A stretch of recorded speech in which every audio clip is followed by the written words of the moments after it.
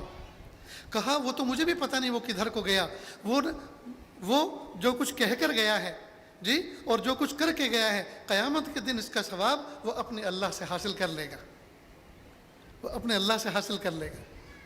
وہ بڑا حیران ہوا کہ مسلمان اگر ایسے ہوتے ہیں اور اسلام ان کو یہ تعلیم سے واسطہ میڈیا بنایا, تو وہ چیز تو آپ کے ہاتھوں میں بیکٹیریا ٹرانسفر کرنے کا سبب بن گیا. لہٰذا اب ہاتھ دھونے کے بعد وہیں جھاڑ لو, اب کسی چیز سے پوچھو مت, اور اب کھانے کے لیے بیٹھ جاؤ. کھانا کھانے کے بعد محبوب صلی اللہ علیہ وسلم کی سنت دوسری کہ اب کھانا کھانے کے بعد دوبارہ ہاتھ دھو, اور ہاتھ دھونے کے بعد اب کپڑے سے صاف کرو, یہ سنت ہے. اب کپڑے سے صاف کرو, یہ سنت ہے. اب دیکھیے اللہ کے محبوب صلی اللہ علیہ وسلم نے ہمیں جو یہ سنت طریقہ بتایا ہے, کھانے سے پہلے ہاتھ دھونا اور کھانے کے بعد ہاتھ دھونا, آج نہ جانے کتنی بیماریوں سے بچنے کا یہ سبب ہے. ناخن آج کل ہماری ماں بہنیں خاص طور سے اور نوجوان بچے عام طور پر اپنے ہاتھ پیر کے ناخن بڑھا رہے ہیں. پتہ نہیں اس سے ان کی خوبصورتی میں کون سا اضافہ ہوتا ہے. مجھ جیسا حساس آدمی اگر کسی عورت کے ناخن بڑھے ہوئے نظر آ جائیں تو قے جیسی آتی ہے, وامٹ جیسی آتی ہے.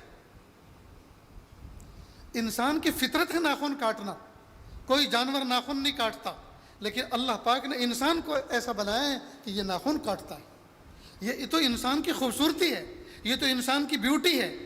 لیکن افسوس کی بات ہے ہماری ماں بہنیں ناخن بڑھا رہی. ایک مرتبہ میں فلائٹ میں سفر کر رہا تھا, تو مجھے کھانے کے لیے جو ٹرے آئی اس کے اندر چائے کا سامان تھا, چائے کی پوری کٹ تھی. اس میں وہ جو ڈپ ٹی ہوتی ہے, جو چائے کی پتی کی پڑیا ہوتی ہے وہ تھی, شوگر کی ایک جو ہے ایک تھیلی تھی, اور ساتھ میں اسٹرو بھی ہوتا ہے, تو اسٹرو نہیں تھا. میں نے ایروسٹیس سے کہا میم مجھے اسٹرو چاہیے, تو کہا سوری میں بھول کے لے کے آتی. وہ لے کر آئی, اس کے 10 انگلی کے ناخن اتنے بڑے تھے, اس نے ٹرے کے اندر رکھی ہوئی اسٹرو جو اچھی خاصی موٹی ہوتی ہے, پائپ جیسا ہوتا ہے, وہ اٹھانا چاہ رہی تھی لیکن وہ اٹھا نہ سکی, اس لیے کہ ناخن لمبے تھے, پوروے اونچے تھے, تو وہ اس کو اٹھا نہ سکی. یہاں تک کہ جب دونوں ہاتھوں سے کوشش کی نہ اٹھا سکی تو اس نے ٹرے میرے سامنے کی کہ سر آپ لے لیجیے. مجھے خیال آیا کہ جب اسٹرو اتنی موٹی ہوتی ہے وہ نہیں اٹھا سکتی, تو یہ سوئی دھاگا کیا اٹھا سکتی ہے اور اپنے پھٹے ہوئے کپڑوں کو کیا سی سکتی ہے. میرے بھائیوں, ناخن کاٹنا یہ اللہ کے محبوب صلی اللہ علیہ وسلم کی سنت ہے. ہفتے میں تو ضرور کاٹے, اور اگر کسی موقع پہ ہفتے پہ نہ کاٹ سکے تو جب بھی بڑے ہو جائیں اسی موقع پہ کاٹ لو, یہ اس موقع کی الگ سنت ہے. اس کا فائدہ کیا ہے؟ ناخن کے نیچے آدمی کے اندر ہزاروں نہیں لاکھوں بیکٹیریا ہوتے ہیں. مثال کے طور پر گرمی دانے, باریک باریک پھوڑے پھنسی گرمی دانے میں نکلتی ہیں. اب آپ نے سر میں کھجلایا, جسم پہ کھجلایا, وہ پھوٹ گئی. اب اس کے اندر جو پیپ تھا, اس کے اندر مواد تھا, وہ آپ کے ناخنوں کے نیچے آ گیا. اس کے اندر جراثیم تھے, بیکٹیریا تھا. ہاتھ دھونے کی سنت کے بغیر آپ نے کھانا شروع کر دیا, اب وہ بیکٹیریا کھانے کے واسطے سے آپ کے پیٹ میں جا رہے ہیں, اور نہ جانے کیسا کیسا پوائزن اور کیسی کیسی بیماریوں کے سبب بن رہے ہیں. تو محبوب نے فرمایا ناخنوں کو کاٹو تاکہ ناخنوں کے نیچے میل نہ جمع ہو, اور کھانے سے پہلے اور کھانے کے بعد ہاتھ دھونے کے طریقے پہ عمل کرو. دیکھیے دوستو, کتنی پیاری اللہ کے محبوب صلی اللہ علیہ وسلم کی سنت ہے. اللہ کے محبوب صلی اللہ علیہ وسلم کی ایک سنت یہ ہے کہ رات کو سونے سے پہلے مسواک کرو. ساری دنیا اٹھنے کے بعد برش کرتی ہے, نیند میں سے اٹھنے کے بعد. ٹھیک, یہ ایسا ہی ہے جیسے کسی کے گھر میں چوری ہو جائے تو پھر گھر میں سارا کے سارا مال چلا گیا, سارا کیش چلا گیا, جویلری چلی گئی, اور دروازے کے اوپر پولیس کا پہرا گیا. بھئی اب پولیس کا پہرا بٹھانے کی کیا ضرورت ہے, جو جانا تھا وہ تو چلا گیا. یہ پہرا تو تب بٹھانا تھا جب یہ دولت گھر میں موجود تھی. تو جیسے چوری ہونے کے بعد پولیس کا, کسی طرح رات بھر جب بیکٹیریا نے, جب دانتوں کے جراثیم نے پوری رات